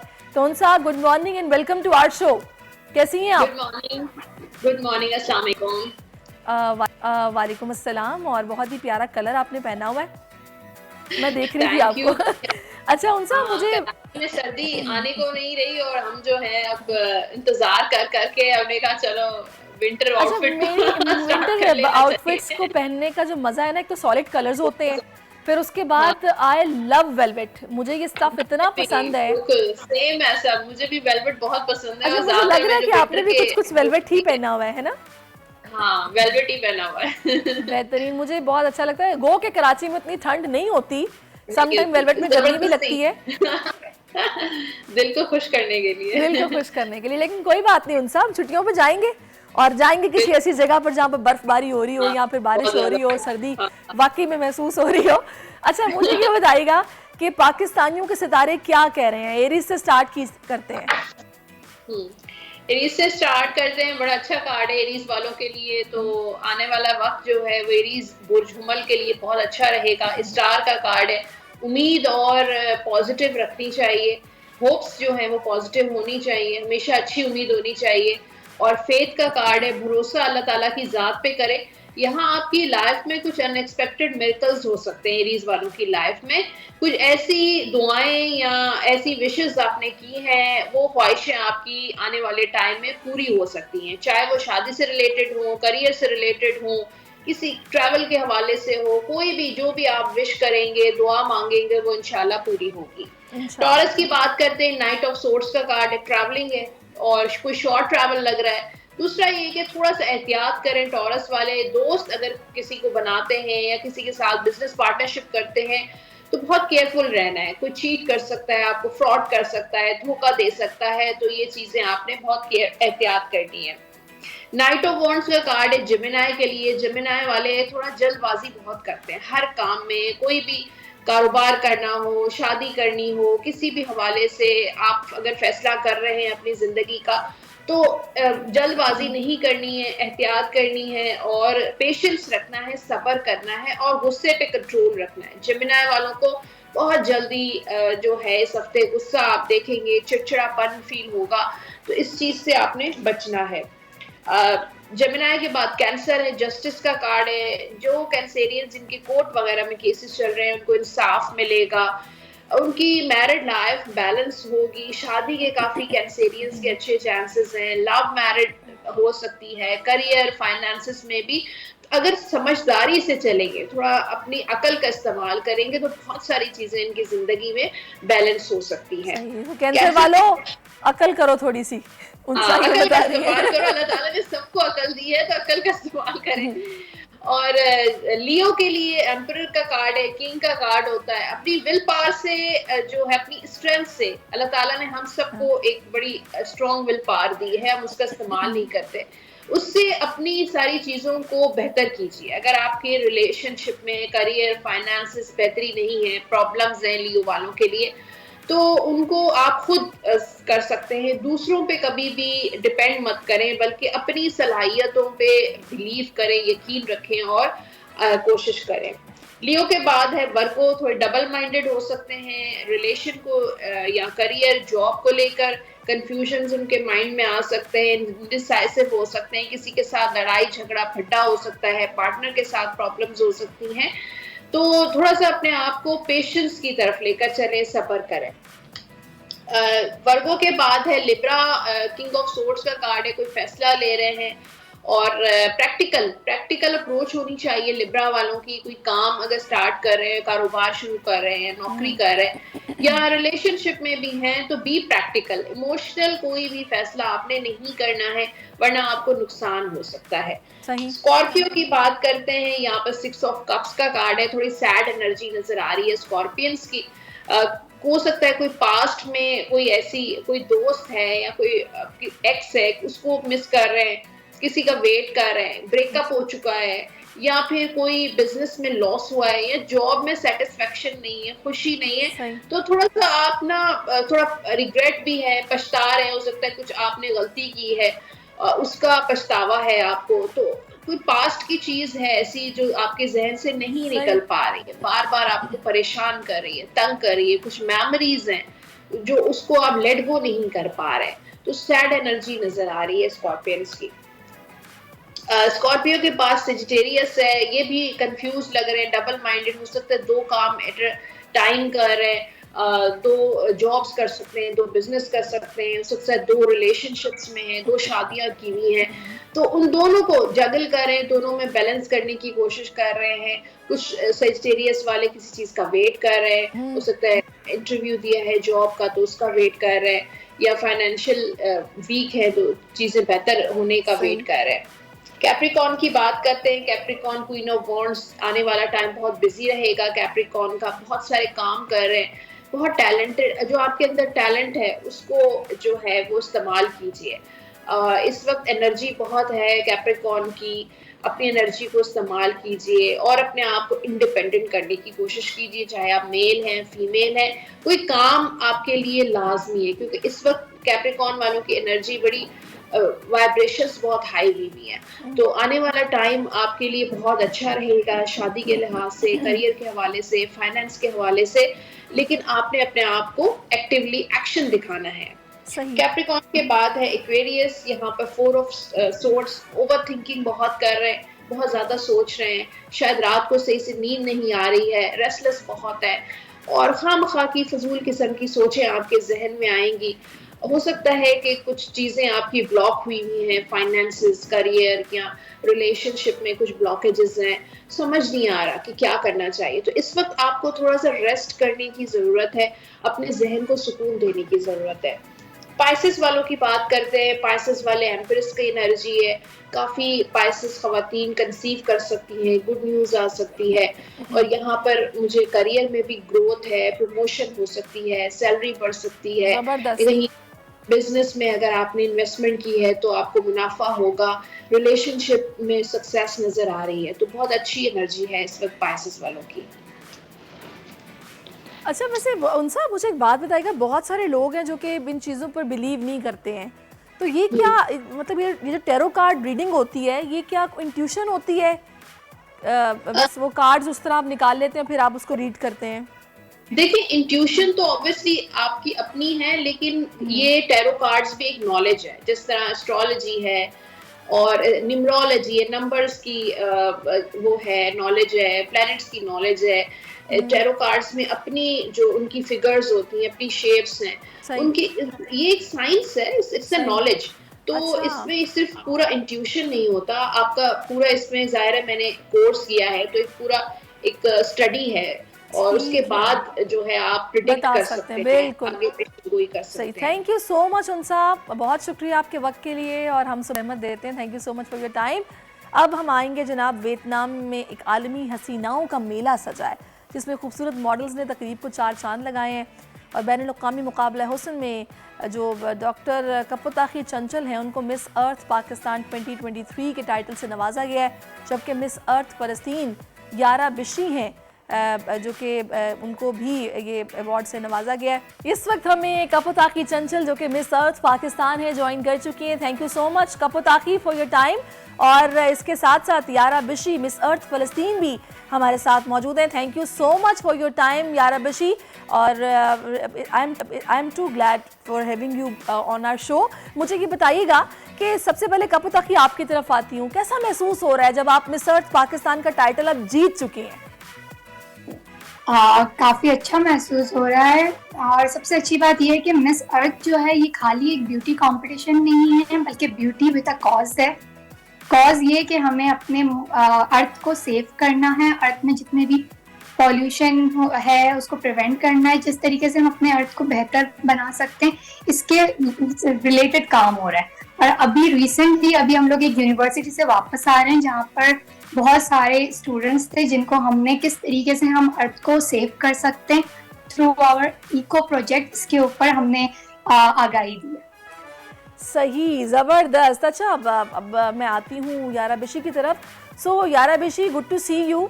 How do you feel about this event right now? What are you feeling after getting this title? Oh, first of all, thank you for your question. I think that I have mixed feelings. I'm too excited at the same time. We're a little stressed because tomorrow we have the semi-finals. So it's I'm living the dream life, you know. I worked so hard to be in here to represent Palestine, to be Miss Palestine. I worked so hard, so I'm really happy and grateful, and I thank God for the blessings. But at the same time, we're a little stressed, but I think it's all gonna be worth it in the end. Yara Beshi, any message which you want to give from this platform for Palestinians, for Gaza especially? I would love to give a message to Palestinian women, to tell them to be powerful and always stand for their rights, and equal rights and equal gender rights. I think this would actually be my message as a feminist. Okay. कपो ताकीब, आप क्या सोच रही हैं? अब माशाल्लाह से ये award, ये टाइटल आपको मिल चुका है, आपके ज़हन में क्या प्लान्स हैं, क्या ऐसे कॉजेज़ हैं जिनको लेके अब आपने चलना है आगे? देखिए, अभी रिसेंटली हमें मालूम है कि फ्लड आया था सिंध के अंदर, काफ़ी ज़्यादा सवात में भी आया था। तो ये सब कुछ किस वजह से हो रहा है? ये सब कुछ जो है वो ग्लोबल वार्मिंग की वजह से हो रहा है। तो इस तरीके से हमें यहाँ पर डिफरेंट प्रोजेक्ट के ऊपर काम करवाया जा रहा है जिससे हम ग्लोबल वार्मिंग को टैकल कर सके। किस तरीके से हम प्लास्टिक, जो कि हमारे कराची में बहुत ज़्यादा हर जगह हम प्लास्टिक्स देखते हैं जो कि एक वेस्ट मटेरियल है, इसके किस तरीके से हम रिसाइकिल कर सकते हैं, किस तरीके से हम इसको अपनी सोसाइटी में यूज़ करके हम अपने अर्थ को बचा सकते हैं, किस तरीके से हम और ज़्यादा ट्री प्लांटेशन के ज़रिए दूसरी तरीके की एनर्जीज को कन्वर्ट करके कोई न्यू चीज़ को इन्वेंट कर सकते हैं। इन सारी चीज़ों के ऊपर हम यहाँ पर इको प्रोजेक्ट भी बना रहे हैं, बात भी कर रहे हैं, डिफरेंट कॉन्फ्रेंस अटेंड कर रहे हैं, काफ़ी सारी चीज़ों पे काम कर रहे हैं। अच्छा, क्या पता कि इस इवेंट के हवाले से बताएगा कि इसमें कितनी कंट्रीज़ के रिप्रेजेंटेटिव्स मौजूद थे, कैसा मुकाबला था, कुछ बताएंगी? ये कंपटीशन अभी भी जारी है। पहली बात, ये खत्म नहीं हुआ है। I am still in the competition. I am right now sitting in Vietnam, दलात सिटी, और हम लोग यहीं से आपसे बात कर रहे हैं। इसके ये जो है ये दुनिया का 3rd लार्जेस्ट ब्यूटी पेजेंट है, just after miss universe and miss world. और इसका सबसे ज़्यादा पर्पस यही है, जो कि मिस अर्थ इसका नाम बता रहा है, कि आपको अपने अर्थ को सेव करना है और उसके लिए आप जो चीज़ कर सकते हैं वो आप करेंगे। और इसके अंदर इस साल 85 कंट्रीज पार्टिसिपेट कर रही है, which is even a number more than miss universe. ज़बरदस्त। Okay, Yara Beshi, tell us about your journey. How was your experience, and tell us about your mission in your mind, which you will pursue after getting this, title. Okay, so I think my mission would be the feminism that I talked about, and also I'm also a model. So as a model, I think I can use my platform to get people to invest in projects that help the environment. And I think also as a model, if I open up an agency or something, I can support women, or actually models, who only work with people who don't work with fast fashion. So I think this would be like the highlights of my mission.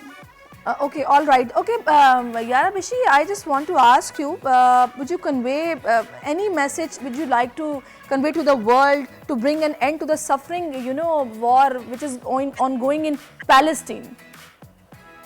Yeah, I am here to say that when I represent Palestine, it doesn't have to be political. I'm a beauty queen. I support peace, and I support humanity. We have a voice for peace and humanity. It's 2023. Nobody deserves to die. I believe in peace and humanity, and I want the world to stand together, everyone, each person, and just stand for peace and humanity. Okay, Thank you. what initiatives or projects would you, campaigns to promote peace, sustainability and well-being in your role as a Miss Earth Palestine? Okay, so first of all, I would use my platform as a Miss Earth or as somebody who is representing a country or a lot of people.